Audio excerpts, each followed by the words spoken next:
انا حابه اعمل الفيديو دوت علشان اقول لكم تجربتي مع الاكسجين النشط وازاي فرق مع بنتي. انا بنتي مريضه اوتيزم من الدرجه المتوسطه.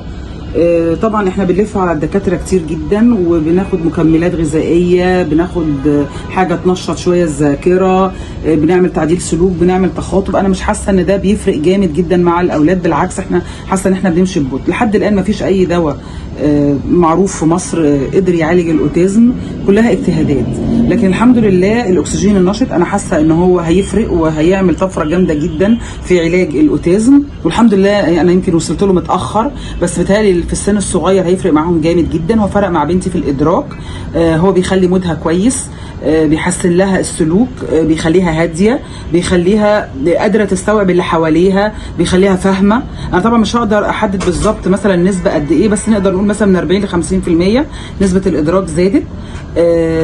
الاكسجين النشط مهم مهم مهم فعلا، ويا ريت يتم تطبيقه بجانب الحاجات التانيه، يعني ده مكمل للحاجات التانيه. وان شاء الله ان شاء الله يا رب يقدر يساعدنا ويقدر يساعد كل ام في انها توصل لابنها لبر الامان.